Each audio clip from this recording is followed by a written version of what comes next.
शिक्षण क्षेत्रात करिअर घडवण्याची सुवर्ण संधी टिटवाळ्यातील जागृती स्पर्धा परीक्षा मार्गदर्शन केंद्रात आता सुरू होत आहे SNDT महिला विद्यापीठ मुंबई मान्यताप्राप्त diploma in early childhood care and education ACCED अर्थात मॉन्टेसरी टीचर आणि बालवाडी शिक्षिका अभ्यासक्रम।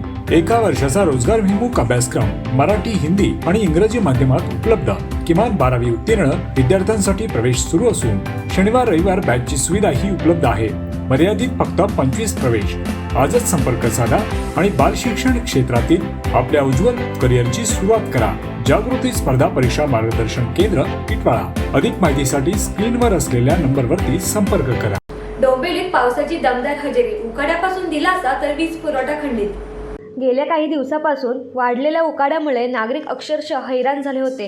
अंगाची लाही करणारे तापमान, घामाच्या धारा आणि दमट वातावरणामुळे नागरिकांसह पक्षी व प्राण्यांनाही पावसाची प्रतीक्षा लागली होती। अखेर सोमवारी 22 जून सायंकाळी पावसाने दमदार हजेरी लावत डोंबिवलीकरांना मोठा दिलासा दिला। सायंकाळच्या सुमारास अचानक आकाशात काळे ढग दाटून आले होते आणि काही वेळातच पावसाच्या जोरदार सरी कोसळू लागल्या। पावसाच्या आगमनामुळे वातावरणात गारवा निर्माण झाला असून उकाड्याने त्रस्त झालेल्या नागरिकांनी समाधान व्यक्त केले। अनेक ठिकाणी नागरिकांनी पावसाचा आनंद घेतला, तर लहान मुलांनी रस्त्यावर आणि मोकळ्या जागांमध्ये भिजण्याचा मनसोक्त आनंद लुटला। मात्र पावसामुळे काही भागांमध्ये वीज पुरवठा खंडित झाल्याने नागरिकांना गैरसोयीचा सामना करावा लागला।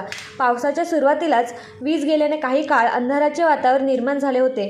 त्यानंतर महावितरणच्या कर्मचाऱ्यांनी परिस्थिती पूर्ववत करण्यासाठी प्रयत्न सुरू केले। पहिल्याच दमदार पावसाने उष्णतेपासून दिलासा मिळाला असला तरी वीज पुरवठा खंडित होण्याच्या समस्येमुळे नागरिकांनी नाराजीही व्यक्त केली। आगामी दिवसात मान्सून अधिक सक्रिय होण्याची शक्यता असून नागरिकांना उकाड्यापासून आणखी दिलासा मिळण्याची अपेक्षा व्यक्त केली जात आहे।